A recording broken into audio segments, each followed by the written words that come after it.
Les cobres comencen a sortir del seu ou, ho fan molt a poc perquè la closca és una mica dura i la intenten trencar per a poder sortir.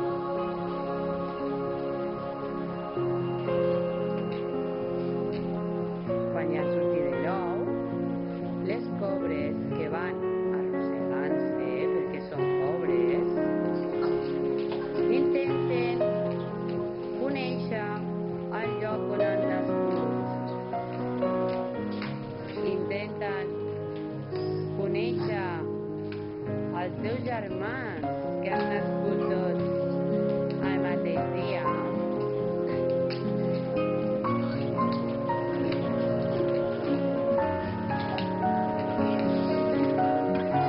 Les cobres que per a reconèixer on viuen van traient la llengua.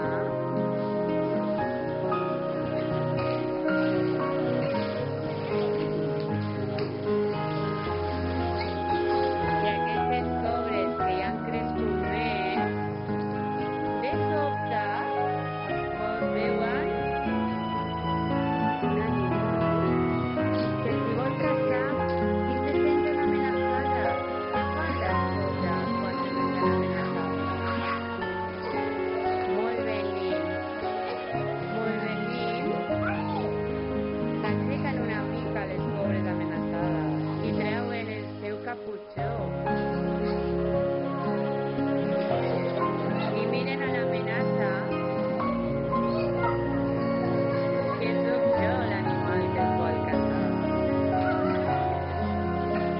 I ben anat, ja estan tranquil·les les cobres. Segueixen arrossegant-se.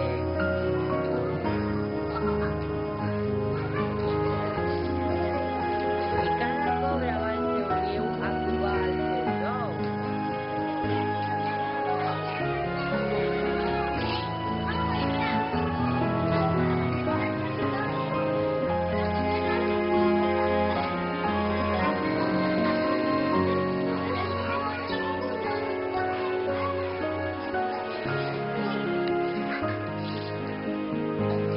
Les cobres estan tranquil·les quan coven els seus ous, estan les criades. Les cobres pugen el seu niu per a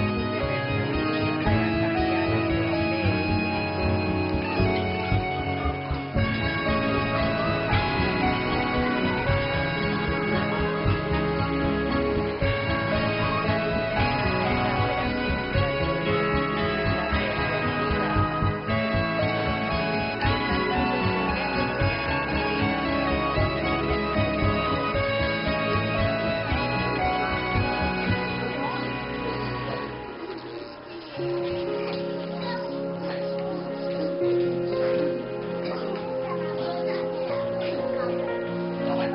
Les cobres de sobte les han agafat i les han ficat a dins d'un cistell tancat. A dins d'un cistell petit.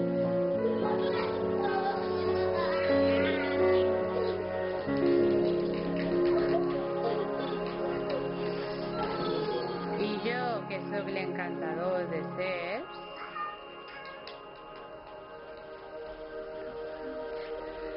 obro el cistell i amb la meva flauta